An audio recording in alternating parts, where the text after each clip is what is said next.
Buenas noches, bienvenidos nuevamente a otra edición de La Letra Colorada, un programa orientado a ver lo que está sucediendo en el Ecuador, a ver la letra chiquita, el impacto de los hechos y eventos que suceden en nuestro país.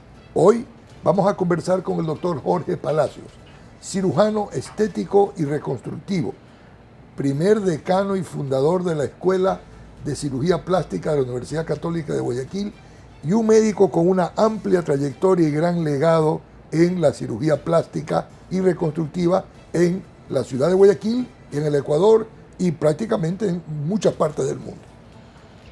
El doctor Palacios, cirujano plástico estético y reconstructivo, nos acompañará esta noche para hablar un tema bastante trascendental para cualquier sociedad.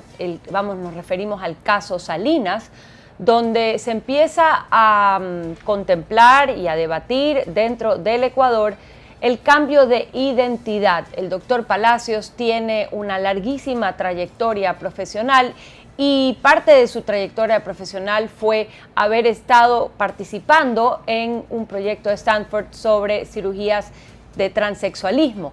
Y es importante sobre esto explorar sus fases, los protocolos, todo ese due diligence que hay que hacer cuando se trata de tomar medidas que son determinantes para la vida misma de una persona y aparte medidas donde no hay vuelta atrás. Este tema es un tema mayor en las decisiones de los adultos, pero particularmente importante en la vida de menores de edad, como es el caso de la sentencia, el caso Salinas, donde la sentencia de la Corte Constitucional habla sobre cambiar la identidad de menores de edad.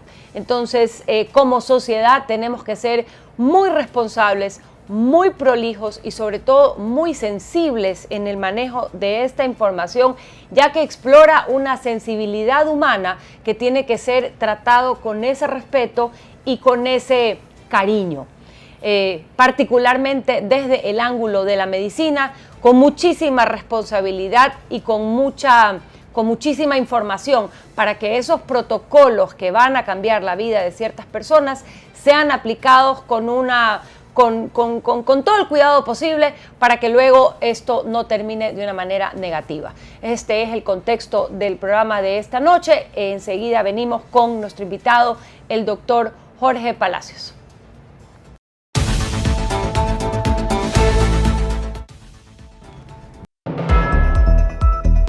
En un mundo donde el tiempo es oro y la información es poder, en Última Hora Ecuador, lo importante al instante.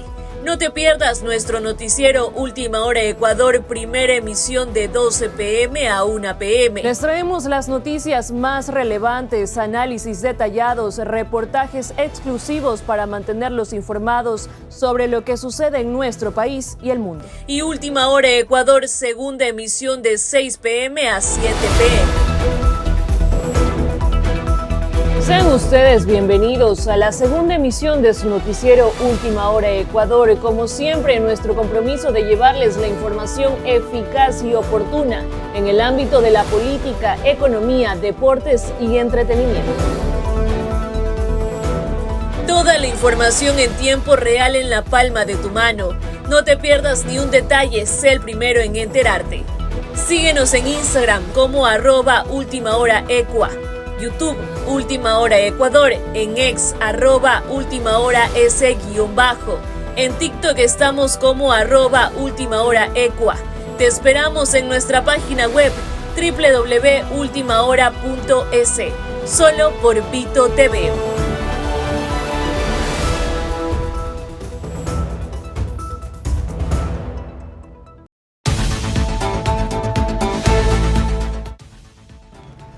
Estamos de regreso aquí en La Letra Colorada y ya está con nosotros nuestro invitado de esta noche, el doctor Jorge Palacios.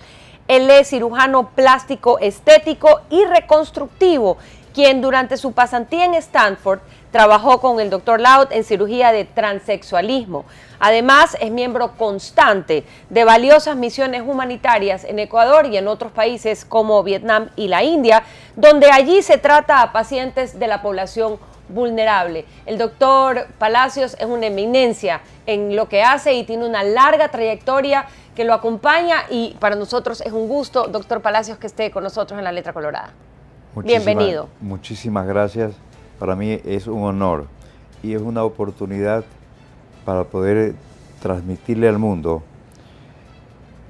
sentimientos, circunstancias que uno las ha vivido y que es lindo el poder transmitirla, y estoy a las órdenes con ustedes. Buenas noches, Jorge, qué gusto tenerte y poder conversar sobre temas tan importantes como la salud en el Ecuador y en el mundo, y sobre un tema que hoy puntualmente ha tenido notoriedad en el país, que son el cambio de sexo en personas, en jóvenes, en niños, que se ha aprobado constitucionalmente. En esa línea, con la experiencia que tú has tenido en estos temas y con la participación internacional que has vivido, ¿qué opinas sobre este proceso, de estas operaciones, de estos tratamientos a niños menores de edad en el proceso de cambio de sexo? Mira, déjame decirte una cosa. Para mí, estoy sorprendido, ingratamente sorprendido, por circunstancias que, de entre los principios que se nos enseñó en la escuela de medicina, en las universidades en donde nos hemos entrenado, no es fácilmente concebible, porque estamos hablando de niños, seres humanos que no tienen uso de razón en su gran mayoría, y sencillamente causa estupor, y déjame expresarlo de alguna manera, porque nosotros estamos consignados a que los niños que podamos operar son niños para correcciones de defectos, para poder darles una mejor oportunidad de vida a muchos de ellos. Pero el cambio de sexo no lo concebimos, y debo expresarlo de la manera más suave, no lo concebimos como para poder cambiar de sexo a un niño cuando no tiene uso de razón, en primer lugar, y cuando son condiciones de altísimo riesgo que ponen en riesgo la vida mismo de los pequeños, más allá de los daños tremendos que desde el punto de vista psicológico pueden ser causados. Doctor, dentro de estos cambios, lo que nos referimos para la audiencia, para que tenga un poco de contexto, es el caso Salinas, ¿no? Y la determinación de la Corte Constitucional de aprobar unos cambios que si bien mucho se conversa en la comunidad sobre los derechos de unos, pero también los derechos de los otros, y el uso, la utilización de infraestructura pública y baños comunes y una serie de cosas que es en lo que acaba este tema. Pero enfocándome en lo médico, ¿cómo afectan estos cambios a temprana edad a esos chicos? Porque el chico o la chica pueden tener una sensación, una identidad X, pero ¿qué pasa con esos chicos donde se toman decisiones de largo plazo a tan temprana edad? Mira, en primer lugar, lo que es notable es que están mal diagnosticados esos pacientes. Son seres humanos. Se nos enseñó en la escuela de medicina, se nos enseñó en las escuelas de posgrado quiénes son los candidatos para poder ser intervenidos, y cosas dramáticas como es el cambio de sexo. Uh-huh. ¿Qué circunstancias son permitidas? De allí que la naturaleza, el sentido común, los principios elementales de humanitarismo están siendo transgredidos. En primer lugar, lo que pude apreciar en el sentido de que están mal diagnosticados, y eso es gravísimo, porque los cambios que tú vas a ocasionar son dramáticos e irreversibles, tanto que un altísimo porcentaje, estamos hablando depende de circunstancias y los sitios en donde los han hecho, los chicos terminan suicidándose por arrepentimiento, por haber tomado equivocadamente una decisión.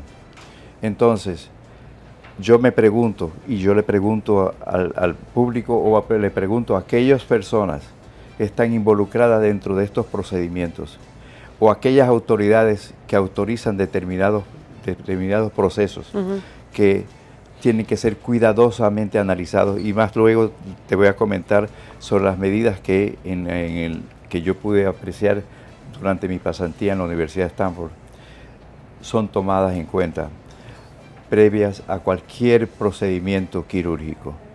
Entonces, cuando tú no haces un diagnóstico apropiado, cometes gravísimos errores.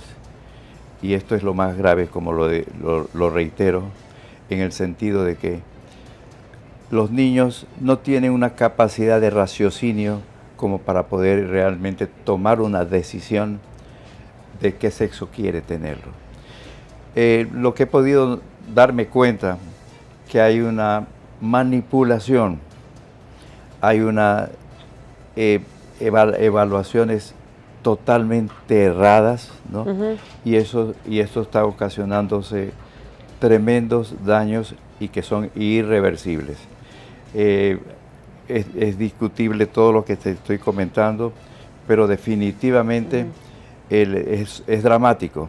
Es dramático porque son seres humanos que no tienen capacidad de decisión como para autorizarlos para que ellos lo tomen. Y en ese contexto, doctor, los padres cumplen un rol sustancial, porque son copartícipes de esta decisión. Está por un lado la medicina, está por otro lado la comunidad jurídica, está por otro los padres, y finalmente está el niño, que es quien termina siendo sujeto de toda esta toma de decisiones. ¿Qué pasa o qué recomendación le pudiera dar a usted a un padre cuyo hijo o hija plantea estas dudas, plantea estas peticiones que puede ser tomada primero como una confusión, o quizá que sabe a muy temprana edad que digamos que es un hombre atrapado en el cuerpo de una mujer, por decirlo así, pero que no ha llegado a una edad suficientemente madura como para tomar una decisión de largo plazo y que puede ser irreversible.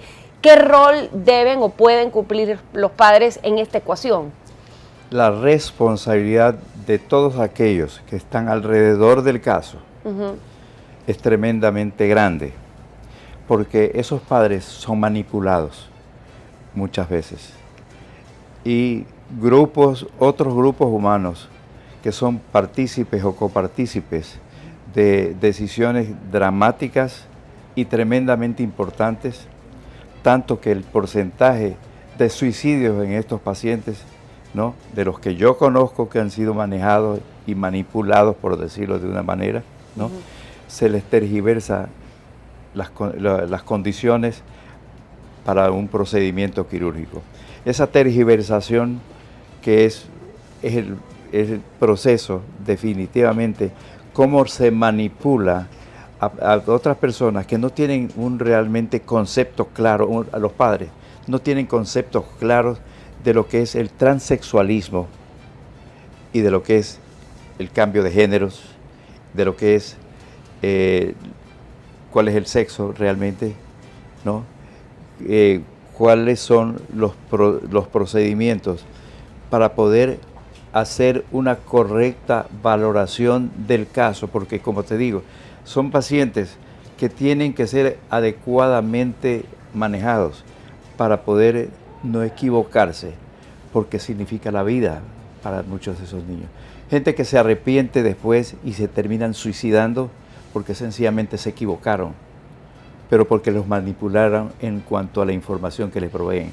A padres que, digamos, obviamente no quiero ser peyorativo, pero si tú a los padres los orientas inapropiadamente, no eres justo en tu apreciación sobre el procedimiento que se le va a hacer a esa criatura, los padres se dejan engañar o llevar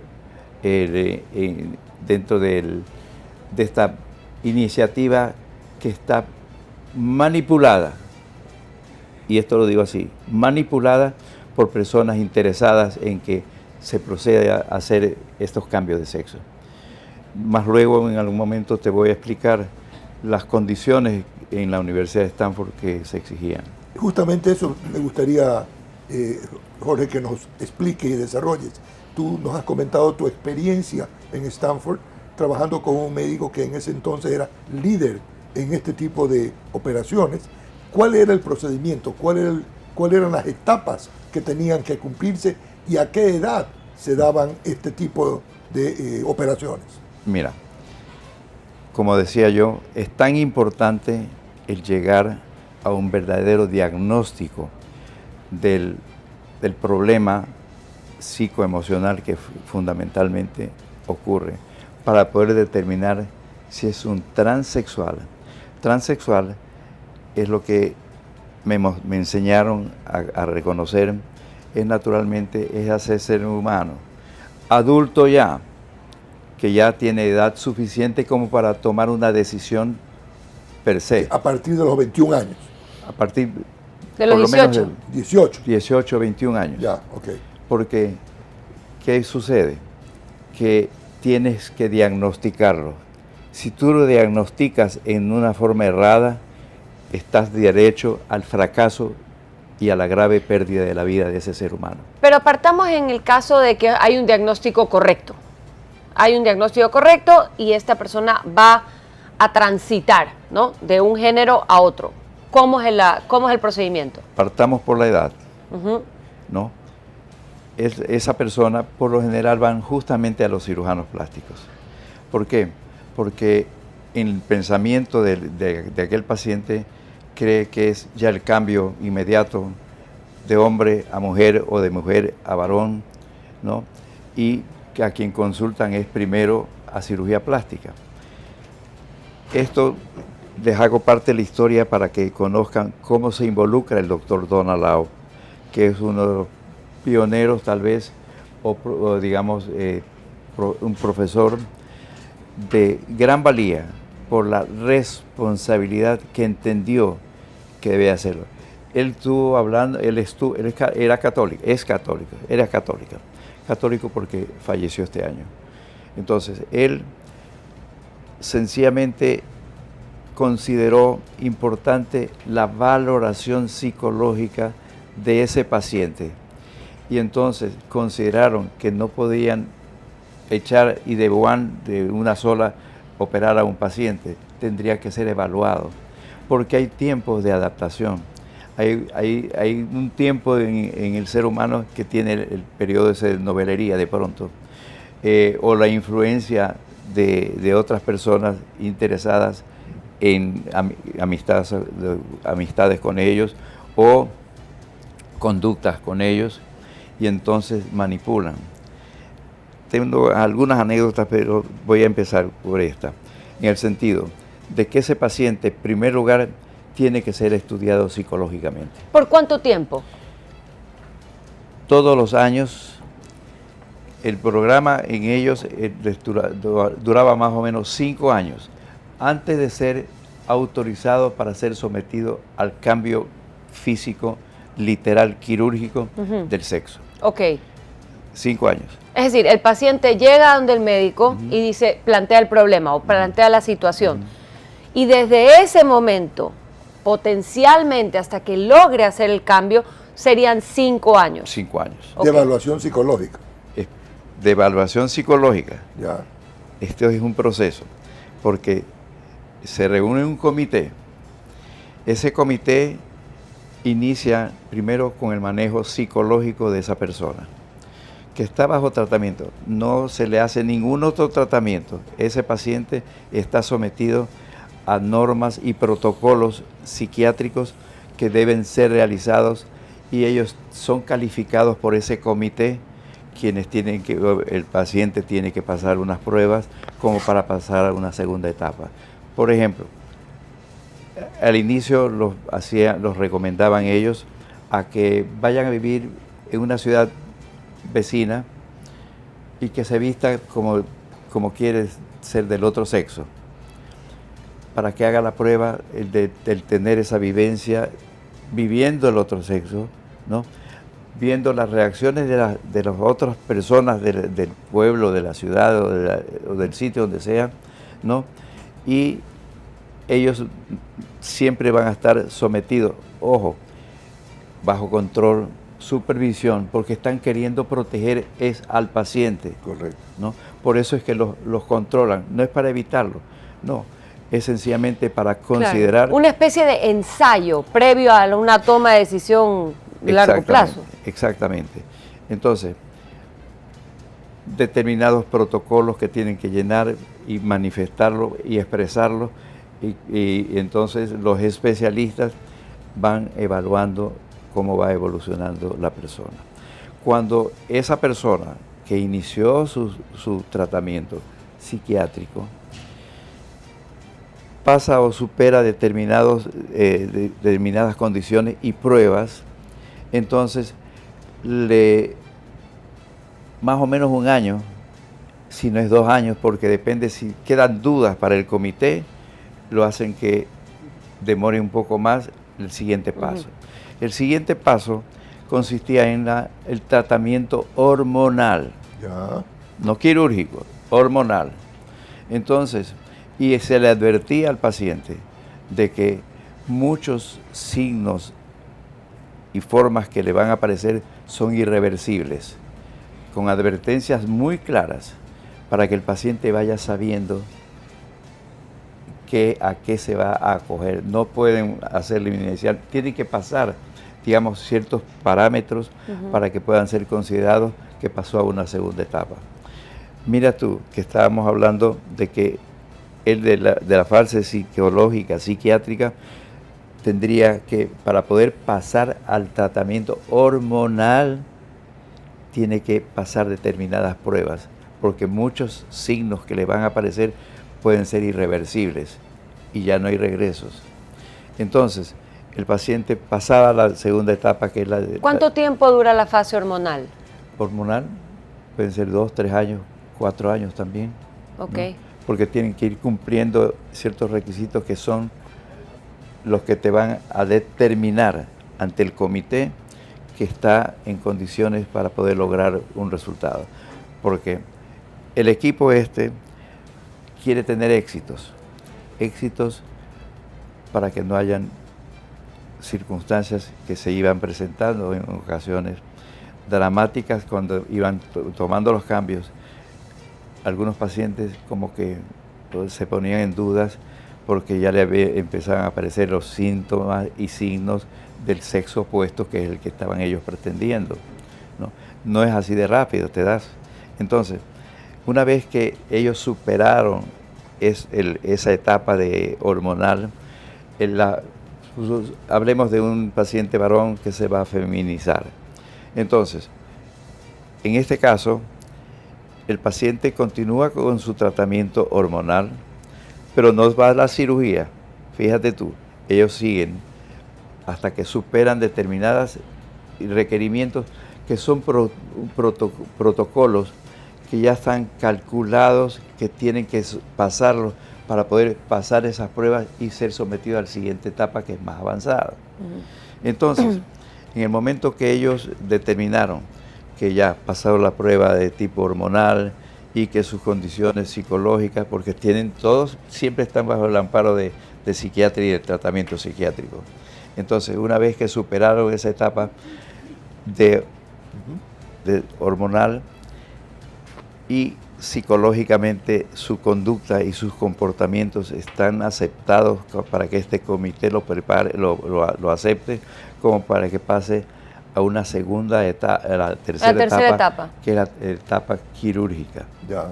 Entonces, en la etapa quirúrgica, dentro de los protocolos, hacían procedimientos, en este caso, de feminización, suponiendo que se trata de un varón que se va a hacer mujer, de feminización, en donde son cambios que pueden ser la palabra amagar, que pueden ser disimulables en un momento determinado si es que hubiese síntomas de arrepentimientos, ¿no? Y entonces todavía no le hace la cirugía de los genética, exactamente, ¿no? Entonces, una vez que ellos aprobaron ese periodo, estamos más o menos sobre los 4 años, a veces 5 años, como para poder definir, en este caso, la amputación de órganos, ¿no? Modificación de órganos, ¿no? Empiezan en esa feminización, como te digo yo, en donde le ponen implantes, se le hace cirugía de la cara para feminizarlos y darle... Sí, claro, todo lo que requiere esa transición, sí, ¿no? Pero todavía no llegan al último, toman la parte que corresponde a la amputación de órganos, por ejemplo, ¿no? Ya. Porque eso asimismo es irreversible ya. Claro, entonces, volviendo al tema de que estamos conversando esta noche, acerca de cómo estos procedimientos se pueden erróneamente adaptar a una edad que no corresponde. Estamos haciendo una sobreevaluación de si un paciente, el paciente X, el paciente varón, como usted explica, el hombre que quiere transitar hacia una identidad de mujer o femenina, digamos que va a los 18 años, a los 19 años donde el médico, estamos más o menos calculando de que esta decisión terminal la va a tomar a los 25, 26 años, dependiendo, con este protocolo médico, Una ¿no? fase final. Sí, pero en este protocolo estaríamos hablando de que esta persona va a tener un cambio definitivo a los 25, 26 años. Entonces, claramente ha tenido un tiempo suficiente para estar convencido o lo más convencido sobre la decisión que está tomando. No sucede esto en la población menor, en niños que están confundidos probablemente, que no lo tienen claro, pero la pregunta es, ¿por qué estas dudas aparecen? ¿Por qué podrían aparecer a tan temprana edad? Es decir, y aquí vamos quizá a conversar sobre un mito, y siempre hablar sobre un mito es muy delicado. ¿Estas dudas vienen de un tema fisiológico? ¿Es natural o también sucede con mayor frecuencia por el entorno que nos rodea y la cultura general que tenemos? Son dos cosas que se mezclan. ¿Qué pasa ahí desde el punto de vista médico?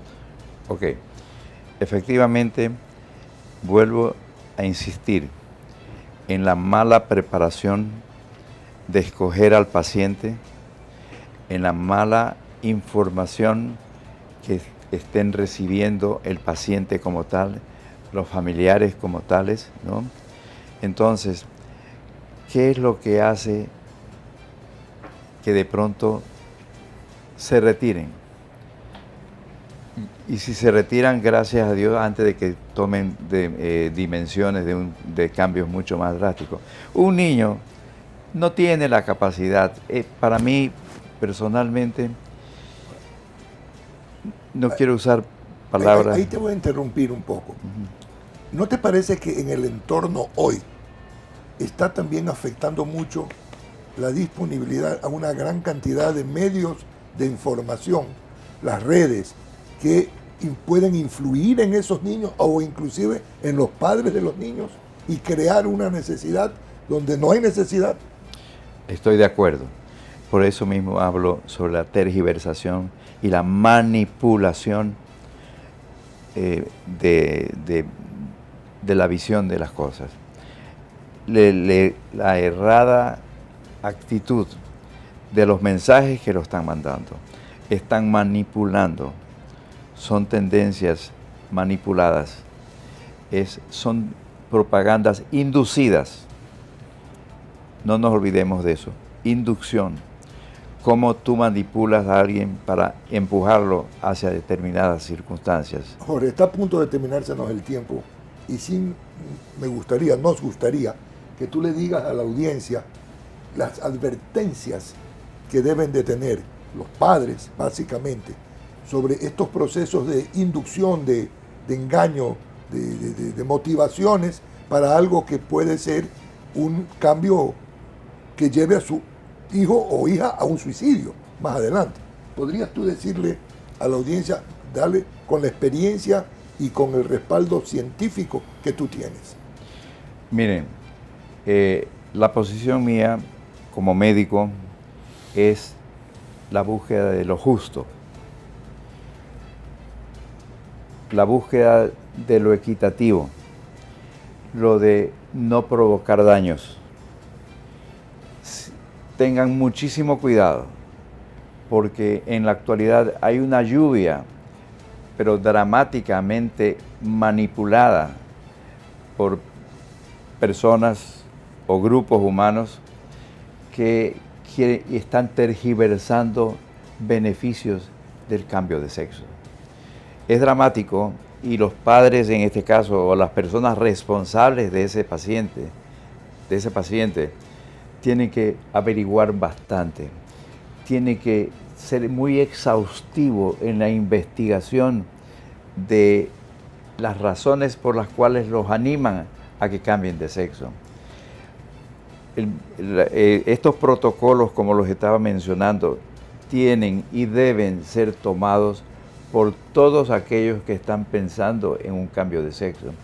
No es que es malo, ojo, dependiendo por eso mismo de la calificación que ese paciente puede tener como para ser aprobado para iniciar un proceso de cambio. Pero tiene que ser con gente profesional, bastante responsables, porque esto puede terminar en el suicidio de los pacientes. Un 30% de estos pacientes, estoy hablando de la Universidad de Stanford, ¿no? Al principio era mayor, llegaban al suicidio. Del 17% que fue una primera década, o 20% que fue la primera década, al 17%. Pero aún con las exhaustivas e insistentes tratamientos psicológicos, tratamiento hormonal y todas las facilidades que ellos podrían tener y disponer en un momento determinado, sin embargo, había un 17%, del 20 al 17% que se suicidaban. Entonces, pongámonos a pensar, ¿quién se hace responsable de la muerte de esa persona? ¿Qué tan preparado estuvo esa persona para llegar a que se le cambie de sexo? Físicamente hablando ya. ¿Quién se hace responsable de la vida de esos niños? Más allá, hablo yo de los transexuales, en donde son gente adulta que tomaron una decisión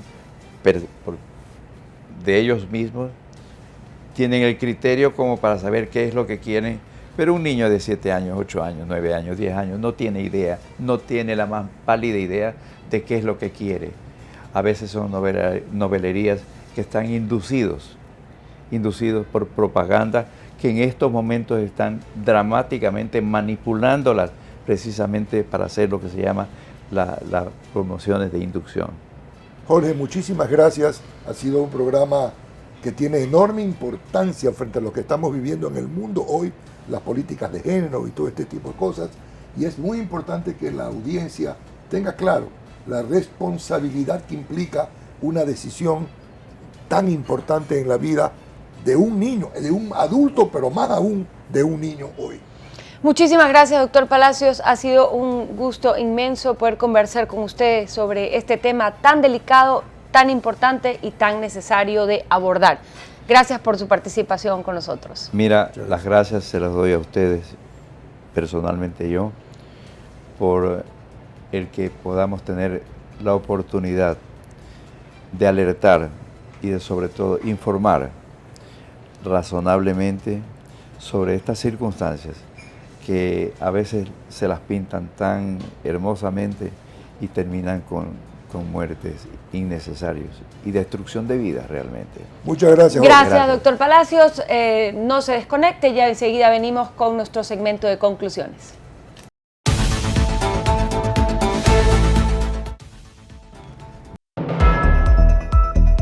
En un mundo donde el tiempo es oro y la información es poder, en Última Hora Ecuador, lo importante al instante.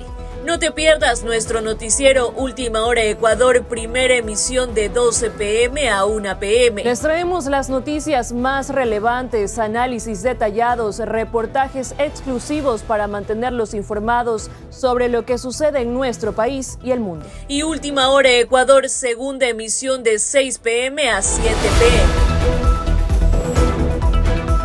Sean ustedes bienvenidos a la segunda emisión de su noticiero Última Hora Ecuador. Como siempre, nuestro compromiso de llevarles la información eficaz y oportuna en el ámbito de la política, economía, deportes y entretenimiento. Toda la información en tiempo real en la palma de tu mano. No te pierdas ni un detalle, sé el primero en enterarte. Síguenos en Instagram como @ultimahoraecua, YouTube Última Hora Ecuador, en X @ultimahoras_, en TikTok estamos como @ultimahoraecua. Te esperamos en nuestra página web www.ultimahora.es, solo por Vito TV.